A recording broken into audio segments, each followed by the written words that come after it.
Screamers.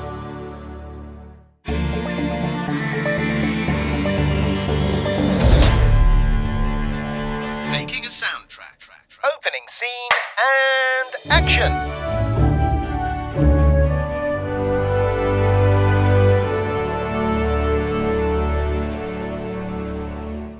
Dan?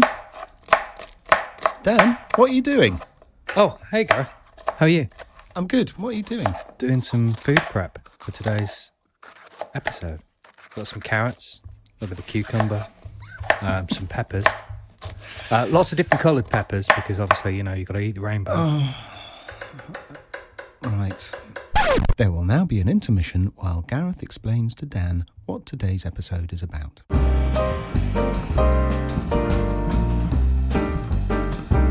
Right, yeah, so we're going to edit that bit out then. Yeah, okay. Yeah, great, okay. Okay, welcome to today's episode. How are you, Dan? I'm good, thank you, Gareth. How are you? I'm very well. I've moved into my new shedio. Yes, I can see. So that's it, really. Yeah, No I mean, other news. thanks for listening. See you next week. Bye. You, Dan, though, you have... I can't actually see your head. No, I'm hiding. You've given your studio a lick of paint. I have, yes. And so there is quite an echo in your studio. So you're using a big shield. I have thrown a blanket over my head and cut 2 eye holes, and I'm just hoping for the best. Yeah, no, I'm using a reflection filter because I've taken pretty much everything out of the studio, obviously, to paint it, and it just is a bit boomy and echoey and ooh. So yeah. There we go. We're missing Tristan, aren't we? We are. Yeah, I think his bike's got a flat tyre. I don't know how he's moving about at the moment. Well, in that sleepy old village down south. Yeah. How do you get about? What? Oh, hang on. Is this him coming now? What's that noise? Is that a bus? Is he on a bus? That's the number 78. Hey guys! I've just got back from Air Studios, so thought I'd take the bus for the journey. I actually fancy something slightly slower than the TARDIS, but faster than the road bike. So thought I'd take the bus. Very nice. Very nice. It's an expensive form of travel, a bus. I tried to go down from Folkestone to Hythe not so long ago, and I had to take out a second mortgage. And it's literally about 3 miles. In today's episode, we are talking about the copyist. Tristan, what is a copyist? A copyist is someone who sets the parts for the orchestra. So you have the main score, which the conductor reads from and everyone in the control room. And then you have the individual parts, which the players play from. And the copyist is in charge of making sure that all the parts are very readable and that everything, can be read. It can be sight read, essentially. Yeah. So the orchestrator has prepared all the different parts for the orchestral players. And so it's the copyist's role to make sure that everything's as it should be, printed out and ready for the orchestral players to play. Exactly. So, Tristan, who will you be speaking to this week who has the job of copyist? We are speaking to the industry's favourite copyist, Jill Streater. So you've worked with Jill before, is that correct, Tristan? Yeah, a couple of times before in the past. It's just great to work with someone who is so efficient and organised and gets on with it and just knows exactly what to do straight away. So it's, always a pleasure working with someone as experienced as Jill. I think that comes through in the interview as well. She's clearly someone who knows the job inside out and seems to know the best way to do it too. What's actually interesting about these episodes is that several trends are beginning to appear, and one of them is great communication, which is obviously imperative on every job. And from my own experience, any job that hasn't gone as well as the rest has always been down to miscommunication and poor organisation, and those are just 2 keys to the whole process. Yeah, I fully agree. And Absolutely. One other thing that comes through, which the communication is entirely connected to, is time. A minute of time in a recording studio costs a lot of money, doesn't it? So yeah, I think people think it's a bit of a cliche, don't they, that time is money, but it really is, especially in this line of work where, like you say, studio time is just ridiculously expensive because you've got so many people to pay. You've got to pay for the studio time, you've got to pay for the engineer's time, the players, the conductor. This all starts racking up, and before you know it, you've blown thousands. It's a hell of a lot of money. Okay, well, shall we go behind the scenes to listen to Jill's interview? I seem to have prepared a lot of crudités. Anyone want some veg to go with it? Oh, before we do that, though, Dan, I understand you have some fascinating facts about Jill. Oh, I do, yes. Okay, so for episode 3, here we go. Fandango! Jill has been a copyist since 1996, working with a huge range of clients on such diverse films as Wonder Woman 1984, Jojo Rabbit, Godzilla King of Monsters, Aladdin, The Iron Lady and Enola Holmes. In 1990, Jill trained as a trapeze artist and toured the world with John Malkovich's Circus of Wonder. She studied music at the University of Surrey and graduated with a first. She was also principal oboe for the Adelaide Symphony Orchestra, but gave up because she found the commute from Surrey was a tad too long. Her favourite colour is sang de boeuf, her favourite biscuit is the Humble Digestive, and her dog wrote all of the screenplays to the Fast and Furious franchise.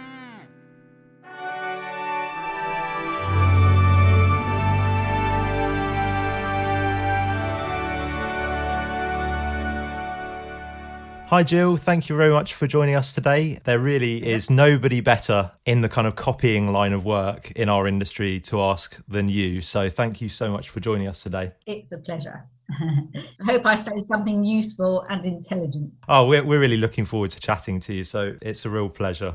Can you run us through what a copyist does and what a copyist is, and the difference between maybe dealing with the parts, and you mentioned music prep and printing. Are you able to just run us through all the various elements of your job? I think it might be worth just going briefly back into the history of music copying on this, because I have to say the word copyist is an incredible misnomer in the main.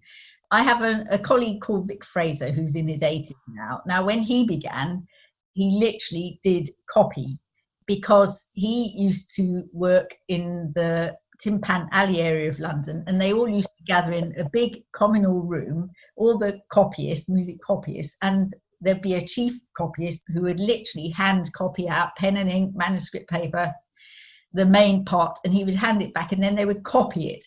Nowadays, we do very little of that. We really, really do. My initial introduction into music preparation was still hand copying, and we certainly did a lot more copying then, but even then it was different to what Vic did. We would be sent a handwritten score, so that had to somehow get into a state where the musicians could look at it and read it. And of course, just in case anybody who's listening to this doesn't really know what a score is, it's like a book with everything on it. So you've got every instrument in the orchestra is all represented on a page. And of course, that means it's pretty small because there's a lot of instruments in an orchestra. So we've got to somehow take that music with everything and divide it out into all the separate parts. And so when we were actually being music copyists, we would literally copy out each of the parts, but we did have shortcuts.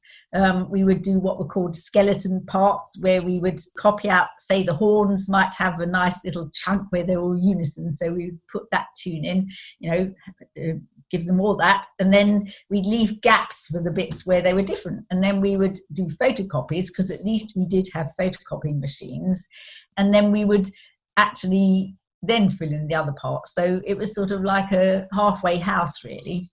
But now, music copyist is a bit of a misnomer. It's just a historical title for us. But really what we do is music preparation. So we will take the score and we will prepare it through music notation programs and make all the parts separate, but we're not actually doing any copying. So we basically take a document which has everything for whole orchestra, and we make it work for all the separate musicians. That is it in a nutshell, but it's how we do it that is different over the last 20 years, because computers have come to stay. You've been the copyist for a very long list of blockbuster movies and all sorts of genres, from action-packed Mission Impossible series to the dramatic 1917 to the more light-hearted Shaun the Sheep Farmageddon, and so many more which we won't list, otherwise we'll be here all day. Do you have a preferred genre of movie you like to work in, or do you like the variety? I really don't mind, because in a weird way, when we're working on projects, we're looking at it almost more visually than musically. So it's not that we're thinking, oh my goodness, this is the most amazing dramatic scene, or oh, this is a fun bit of chase, in an Aardman movie. That sort of thing doesn't really come into it. And what I would say is that every single project, even when it's by the same composer, is different. And that's really because it's the team that surrounds the film that makes the difference. So although it might be the same composer, there'll probably be a different director and different music editors and different orchestrators, perhaps, although that's more likely to be constant. But so really, it honestly doesn't make a difference to me. I enjoy them all. Some are more stressful than others, but I enjoy them all, whatever the movie. And occasionally I get to see a little bit of a movie in the control room, but at the moment I don't get to even see that. So, and occasionally obviously I'm listening to the music and you think that is a gorgeous cue, so I think I must remember that one when I go and see the movie, but invariably I don't. I go and see it, I think I don't remember, when was that bit? So when you receive the file, do you ever, like, say if you've got a Sibelius file, do you ever listen through to it, or are you just literally cracking on with the parts? Nope, I do not listen to it. Is that a terrible thing? I don't. There's not usually time. The average turnaround time for the music prep for a movie, and this is even when it is preparation as well as printing, because I would say that a lot of our projects nowadays do come from America, and I have good contacts with quite a few of the copying teams over there. They are very keen to hang on to their work, as you might imagine, and if it's recording here in the UK, they do the prep and I do the printing. I say it's usually a bit of a team, because there's a huge quantity of paper and organisation that goes into anything like that. If it's the preparation as well, then I use a team here. But the fact is that there's not really time once the film begins, once the cues start coming in. And bear in mind that they usually say, we should be able to start feeding you material about a week before the recording starts. Well, this is never what happens. I'm afraid that 4 days. Yeah, in fact, what quite often happens is you might get a little weeny little batch of cues, and you think, oh, good, it's all starting. And then there's a great big gap of several days. And then what tends to happen is you get a whole slew of cues, maybe 20, that they just dump on you like a great big sort of shed load of stuff, and then it's just so panicky there's no time to listen through a cue. No. You've spoken about the parts. In terms of the printing, how does that work? Are you able to run us through what happens during that part of the process? Well, what it does mean is that if you're going to be a serious in the studio copyist, music preparation person, whatever you like to call us, there are some key things that you need, and you need to have good printers. You also need the internet, and you need a good laptop that's not going to die on you. In fact, what you need is backups to your laptop and your printer. You need tons and tons of supplies of paper, tape, all the things that you actually need to create these parts. I should add at this point perhaps that one of the things that I am asked on an incredibly regular basis is, but why don't they just do it on screens in the studio? And it will happen. I'm sure it will. I'm sure my career will be what will be sort of dinosaur quality in a few years' time, because they will move on to screens. But at the moment, it would be a huge investment for probably a studio to make. They'd have to have all the equipment working. They'd have to have incredibly efficient internet that did not go down. You'd have to have musicians that were okay with the technology of finding the cues that they were meant to be playing. They'd have to be able to write in adjustments onto them pretty quickly and easily. So they'd have to be au fait with that. So for now, I think we're likely to be printing music for the next few years. And really what that does mean is that for several days before a film starts recording, we are printing on every printer that we can lay our hands on. I think our record is over 200 kilos of music on one film, and there's a certain composer who's out to break the record.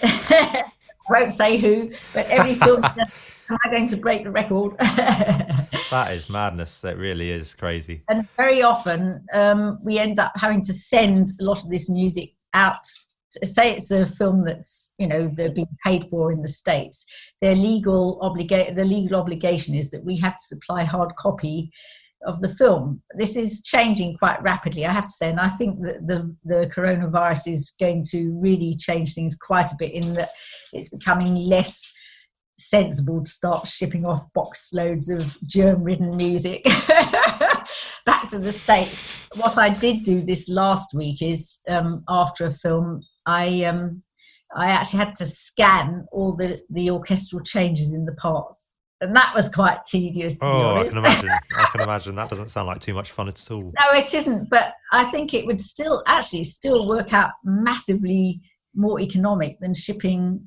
200 kilos of music or whatever, which is incredibly expensive. Never mind the cost of the environment and everything else. So, and then the music can be recycled, you see. Yeah, it's funny you mentioned that, because sometimes if I've been at Abbey Road or Ayr, I'll be near the client lounge at Abbey Road, and I'll just see your Jill Streater Global Music Services sticker on a big, like 3 massive cardboard boxes. And I've got what is this? What are these boxes? well, what happens, it is an issue, because it's actually a big issue, because when they're getting the project ready, they're never thinking about what they want to do with the music after the sessions. And of course, you raise this question on the last, at the end of the last session, what would you like to have with the music? And they invariably go, well, we better think about that. So now, actually, and this is as a direct result of the pandemic, I'm posing the question with all projects, which reminds me I need to do it with a couple of potential projects now, whether they want to recycle, shred, or ship. And they've got to decide before the project even begins what they want to do. That's brilliant. There's a lot of physical hard labour involved in getting a film ready. Yes, yeah, it is a crazy amount of paper used, and yeah, hopefully that will be more environmentally friendly in the future. I actually do hope so, because it always seems a bit crazy, because I don't know whether you know this, but a lot of the music that goes back to the States is then sent into a deep storage area, which apparently exists under LA in an old salt mine. Wow. And it's probably never seen again, so yeah, it's not a very environmentally friendly process at the moment, really. Our last guest, who was actually Alistair King, who you probably know very well, he talked about housekeeping before he gets started on each orchestration. What does the copyist need from an orchestrator, and what do you absolutely need in order to get your work done? Well, the first thing I would say is you need a good avenue of communication. And it is amazing how often this does not happen. Not so much with the orchestrator, maybe. Well, it depends. Sometimes I get stuff coming through the sort of composers team. Sometimes I get it coming straight through from the orchestrator. I think that with Alistair, we do communicate well, so that's good. But it's amazing how often I do not get told who is involved in a project. And in fact, it is incredibly hard to get any sort of project title out of people. I feel you. I feel your pain. Then the other thing, which is utterly critical, and which for some reason they withhold until the last bottom moment, is a cue list. That is my most absolute, completely essential thing that I really find it impossible to get really going on a project without. Yeah. I really do. What I use is, I have one here I prepared earlier, as every good copyist should. This is my Bible. Now, everything that I do, every project I do exists both as paper and Excel documents. So with this, I'm just trying to think, have I? Yes, I do. Now, it looks an absolute tatty mess, but every project I ever do exists in this format. I don't know whether you can see my tatty mess. Yeah, I can just about see it. I can hold it a bit closer, but what I do, I get a cue list, which I just have to keep nagging away at them until I get one. Please can I have a cue list? A cue list would be really useful. I can't really get going without a cue list. Please send me a cue list. They send me a cue list eventually.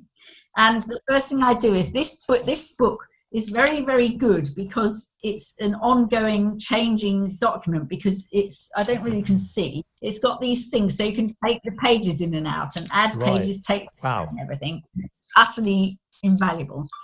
I make a list, which I sort of showed you then, really scrabbly, scrawly, because there's never any time. By the time they send me all the cue list and everything, there's usually maybe 3 or 4 days left before they start recording, maybe 5 if I'm lucky. I make a list of all the cues as they have it on their cue list. It might change, but I sort of go for broke and put everything down. And then down the side, I put all the instruments that are booked. Now, this is the other thing that's critical. As well as having communication with the orchestrator, I have to have communication with the person who's contracting the orchestra. Because although I will tend to get a list from the orchestrator as to what is in the lineup, it's amazing how often it differs from what the contractor has done.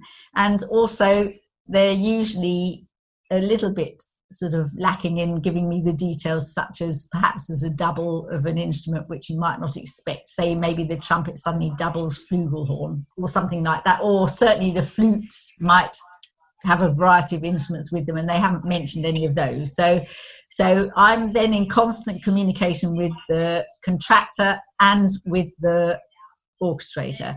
Once I've written my list of instruments down the side and I've got my cue list, the other thing that I need to discover, and I might discover this from the orchestrator, but it's more likely I discover it from somebody else, again by a lot of asking them time and again, who will be at the sessions and who will need sets of scores. This is actually a hell of a lot more critical than they ever seem to realise, because it's a big part of the project is producing the scores for people to look at. Yeah. Obviously, the conductor will have a score. Obviously, the engineer, well, I say obviously, sometimes engineers don't, but engineers tend to have a set of scores. There's the chap who's operating the Pro Tools rig. I give him a little score because he needs to know what speeds things are at and make sure it matches with what he's got. But then you've got all the other people who might need a score. And depending on the project, it might be anything up to, well, I think the most sets of scores I've ever done is about 13. I think there might. And it takes a long time to do, doesn't it, the scores? Yeah, it takes a long time to do. And if I do not get the full details of who's likely to be coming over at the beginning, it makes it a lot more arduous to then go back and do more sets of scores. So I do really push them to try and give me a full set. I have to say, at the moment, that has been one benefit of this last, the new version of sessions, is that actually there are very few people actually in the control room, because it can't be. So It does mean that the sets of scores are rather less, but certainly there are certain companies who bring over everybody, and that's when you get all these massive numbers of people who all want to score. And that is a massive amount of work. I mean, it really is. That can be, a metre-high pile of scores, Especially as you've got the conductor scores are usually taped, aren't they, to minimise noise. And then you've got the bound scores in the control room. And the taped scores take so long to do when you've got a big stack or a high amount of cues to get through. It depends if you're the queen of taping or not. Excellent. We are quick. We're very quick with taping. I do a lot of it, and my colleague Annie is often sitting there taping away, and it's her favourite thing to do. She loves taping scores. So, and when I'm actually doing stuff for my home office, I have got my partner Richard. He does some score taping. He's absolutely immaculate. He does the most beautiful job. He is slower, but I take off the time in terms of what he might put down. Anyhow, but, certainly taping is a skill that is it's something that most music copyists are not terribly good at, and actually it's one of the most critical things you do need to be good at if you're going to get anywhere. So It's all about the practicality things, more than the music, I'm afraid, when you're a music copyist. It really is. In your notation software, do you work within your own template, or are you working directly from the orchestrator's notation software file? Really, it's a mixture. If it's something like a show, because we do shows occasionally, then we tend to import things into our templates. If it's a film, it's easier to work with what we're sent, because quite often there will be a whole team of orchestrators. They might all use different versions of the program. Some of them might be on Finale, some of them might be on Sibelius, and I'm quite sure soon I'll get some on Dorico, though that's still a fairly fledgling bit of the procedure. But we have had a couple of projects on Dorico, and so therefore to try and get them all into our template, because things, I'm sure you've discovered this, Tristan, if you set everything back to a default and try and import your template into it, it never quite works. It never quite works. Yeah. So what actually I tend to do, if there's time, is I will make the main orchestrator's template work for us, and then I'll create a new style and then carry on from there, rather than actually trying to impose our sort of template on everything. Once I've sent out the copyists, they then sort of make it look. We do try and standardize really to a large extent how the parts look, but you know, for instance, you might get sent a score where they've used weird fonts. Now that is something I advise them not to, frankly. It's much better to stick to very standard fonts on all these sort of things, because otherwise you can open it up and it'll be gobbledygook. Yeah, I've had that a couple of times before at a session. You know, you're sent in as a kind of music librarian, and you open up the parts and you're like, oh man, this doesn't look good. Or they think it all looks very wonderful. Yeah, it probably does, but it's a pain if you actually got to deal with it in a panic. I mean, I would say the Americans, you see, they approach this very, very differently to us. The way I approach it is, now let's make this very as simple as I can. I will send out a score to a copyist, and they will do all the parts for the whole orchestra. They'll set it all up. They will set up the printing for, if it's a Sibelius file, you can set up all the printing so it's really quick to print.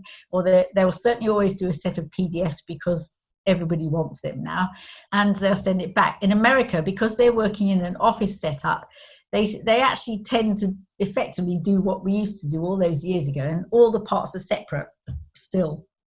They very, very rarely use part of the extraction process so that everything's all in one file, which is what we do. And so therefore, for example, I was working on something last week, and something needed a title change. It meant going to every single file and changing it all separately on each, part. I don't know why they do it. Well, I do know why they do it. It's because they got lots of people there, and it's easier for them to do it that way. So they have a sort of template, and they do import their stuff into their house template, but all separate parts. And it's quite interesting, because the composer and the orchestrator both have a signing off process. And obviously the copyist is basically the last person in the chain before the orchestra sits down with the parts. Is it common for you to use a proofreader of some sort, or do you literally just ship it out and it's on the stands? Not now. Again, this is somewhere a way it differs between America and here, really, because they've got this office setup. They usually have a couple of people who are designated proofreaders, which must be the job from hell, actually. But here in the UK, it's much trickier, because obviously we're all doing our bit in our separate offices. If it's something where I am worried about it, certainly if it's something which has been input from, a handwritten score, which is really quite rare now. Yeah. In fact, it's probably now one client who still will send handwritten scores, and actually he likes to do it so that we input everything, and then he likes to proof it, because he likes seeing it on the page input, but he doesn't like doing the inputting. So there used to be another orchestrator who would always do his scores, very complicated really, scores by hand, and then at that point I would have them input, and then we would proof each other's. I'd send one score to another person so they weren't looking at the same thing, and we proof it that way and spend some time doing that. But I do not have designated proofers. No, not in the main. What expectations are there from the orchestral players? I think in the main, musicians are incredibly long-suffering, actually. They put up with all sorts of terrible looking music to play from.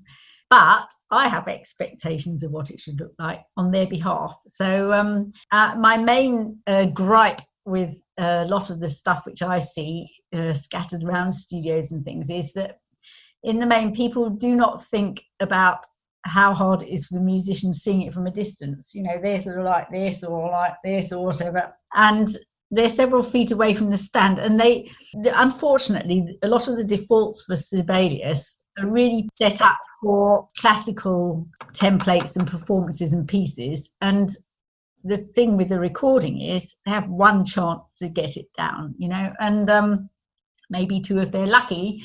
And therefore, we owe it to them to make it as clear and in their face as we possibly can. So therefore, I was actually chatting to some young students the other day, and I said, what size do you do, when you do some parts for players, what size do you make it on the page? And there's a sort of measurement system on, say, for instance, Sibelius, one of our notation programs, and they said, oh, well, we make it 7, which is actually quite small. And I said, well, and the other one said, oh, maybe up to 7.5. I said, well, our standard orchestral size for the stave is actually 7.8. And they both went, oh, really? Because it is actually quite large. But the musicians love it because it's so much clearer. And the other thing is, I've got glasses, you've got glasses, everybody's got glasses. We work long hours, we're staring at screens, we're staring at music. People's eyesight, I think, tends to go quite quickly when you're in the music business, and therefore bigger is better. The other thing that they do say words about is if it's all cramped up, if there's nowhere to write stuff, and they will definitely have a bit of a moan if there aren't bar numbers every bar. For film recording, this is absolutely essential, totally essential, because they just get, can we go from bar 28?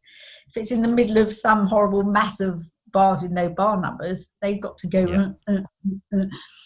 Time is money. That's always been the motto within the music business, and it's still very true. There used to be actual nibs that went with pens called time is money nibs.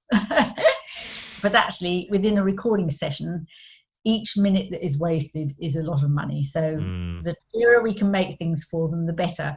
What tips would you have for copyists entering the industry? I was going to say don't. Well, no, the thing is, I've absolutely always enjoyed doing it since the very first time I started doing a bit of copying till now. I've absolutely loved it, and I've managed to make a career out of it. However, there've definitely been phases of feast and famine. There've been moments where you think, oh, what am I doing? Should I be training for something else? And the trouble is, it isn't getting any easier. It really isn't getting any easier, because certainly even in the last 20, on my emails I've been doing music prep for 37 years. It probably should go up to 38 years, and actually that's true. But when I started, you'd regularly get teams of 10 copyists doing projects. Now I can actually cover most films with a team of 3 people, maybe 4. I do spread it out a bit further than that sometimes, just for fear to get everything done and to also spread it around a bit. But really, the days of massive teams of people are over in the main, really. So it means there's less of a job market there for people. I do suggest copyists, they probably need to have several irons in the fire, really, especially if they're not doing the sort of studio side of things, if they're not particularly dexterous, if they're not really going to be sort of whizzes at taping and sorting out parts and collating, and that might be a word which people, that means getting everything into the folder for the particular player. Then I'm not that likely, or a lot of people don't actually like doing sessions. That's another thing. So that means they're stuck at home doing that side of it, and really they can't earn a living on it. I don't think they can just earn a living doing that. I completely agree. I think it comes back into that side of what I always end up banging on about, is the diversity. You need to be doing, I think the days are over when you can say, I just want to be an orchestrator, I just want to be a copyist. And maybe there are a small selection of people out there that can do that. But even if you can, it's so dangerous. I'm talking about those who are starting out now. So sort of my generation, it is completely different. And I think it's incredibly dangerous just to choose one thing. And also, it actually makes you better at all of your jobs. If you have a thorough understanding, say if you're a composer, an orchestrator and a copyist, you have such a thorough understanding of all of those and what makes everyone else's life easier. It really just makes things so much more efficient, in my opinion. Well, I guess so. But then you do get sometimes a situation where one person thinks, well, actually, basically, I can do it all. Orchestrate, copy, print, deliver. And so I think, I do like to sort of try and keep a team going, just so several people enjoy it, which is good. Because you see, I'd be hopeless if I had to orchestrate. Oh my God, I'd be absolutely hopeless. And, I wouldn't be able to do it at all. So lucky I'm at the stage I am at, really. But also it is important that you do have the broadest knowledge of your particular field that you can have, and a lot of people don't. They say, oh yes, I want to be a music copyist, I work on Spalius.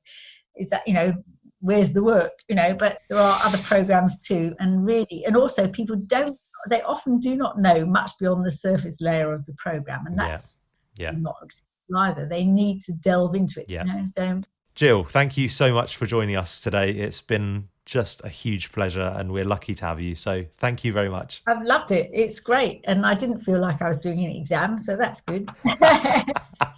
I'm glad. Thank you so much.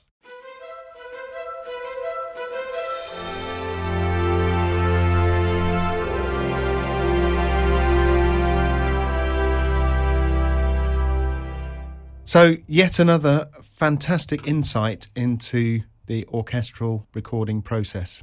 Yes. Really nice interview there from Jill. Yeah, it was lovely of her to give us the time. And I really liked the misnomer she picked up in the title, Copyist. That it's not really copyist anymore, it's more preparation. Yeah. I think that helped sort of understand the role a little better as well. Yeah, I think that's where a lot of the confusion comes in when people hear someone mention music copyist. It's like, well, what copying is there to be done? Because all of the orchestrations are done in a notation software program now. None of it is done by hand. So what copying is there to be done? So that really does break down the barriers of confusion. Yeah. I thought it was really fascinating that actually listening to the music isn't really part of her role. So she is way more visual than she is musical. It's up to the orchestrator really to put the music into it. So this theme of time, saving time. I mean, I'm sure if she had all the time in the world, she'd be listening to it and almost proofreading what the orchestrator's done and things like that, which I'm sure happens from time to time, doesn't it? I think it's interesting to hear just how much work goes into this element of the job, because I think people think that just printing music is a bit of an easy ride. How hard can it be just to print off a few bits of music? But actually, from my own experience, when you're working on a big project, which actually I've just finished on now with Simon Whiteside, there's just an insane amount of music that you wouldn't even believe, an insane amount of paper as well. Yeah, it's interesting what you're saying about the boxes and the shipping, that sheer amount of paper. It must cost a fortune. Yeah. Also, the differences between the UK and the US, where, let's face it, 99% of film scores and everything originate from big American companies. The fact that they will have teams of people. So in America, they could do proofreading, but it tends not to happen over here because they've got dedicated people who just are paid to do that. And that's just not a thing that happens over here. So, yeah, I found that quite fascinating as well. I think it's also a budget thing as well. I've heard that American budgets are basically double the UK budgets, especially in the copying department, which is how people like Joanne Kane can afford to run an enormous office space with, people working full time, like you say, proofreading and checking and all sorts. And it's interesting to hear about the archival process as well, because I can't really understand why they don't just want the notation file, because, paper takes up a lot of space and also it fades after a number of years. Unless they've got some sort of system where it somehow doesn't fade and they keep it in pristine condition. When my brother Sam worked for George Fenton, one of his main roles was archiving all of George's old scores. And literally in George's office, there was a big wall that was just had all the scores of all the TV, the film, everything that he had was all stored in this giant bookcase. And Sam just had to take them all down and put them into Sibelius. And that was making sure that they could be kept for the future, because, as you say, paper degrades. And, when it goes back to the sort of the 70s and things like that, stuff starts to get really old and it does start to lighten up and you can't see it as well. And that's why it all gets scanned, isn't it? That's why it gets scanned. But there's no point doing that anymore, because it's all, you can just export it as a PDF. You could export the whole score as a PDF in 10 seconds. As a PDF. Yeah. Okay, so Jill is the final bit of preparation before the session is organised. So next is the fixer. Yes. The person who sets up the session with the orchestral players. Yeah. Key role, because, without the players, there'd been no music to listen to. Yeah. So we're kind of coming up to a milestone, aren't we, where all the music's been prepared and now it's handing over to that recording session. Yeah. Also, I think now you've gone from a small team of people to all of a sudden, if it's a Hollywood film score, you know, you've got a 60, 70, maybe even 80 or 90 piece orchestra, depending on budgets and all the rest of it. So all of a sudden, this work that these people have done is going to be put in front of a lot of people, and it's going to take all of those people to then recreate the composer's vision. So yeah, this is definitely a milestone moment. Well, you can see why the music budget for a Hollywood movie needs to be so high, like $1 million or something, because there are so many people involved. I mean, you can easily blow $100,000 in a week doing orchestra recording if it's a big orchestra. And that's just the players, you know, that's not counting the orchestrator and the copyist and the contractor and all those sorts of people. It's a crazy amount of money. Yeah. Fantastic episode once again. Thank you ever so much, Tristan, for your wonderful interviewing. Oh! I think sorry, Tris. You're gonna have to hurry. I think the 78 bus is just coming past now. No, wait.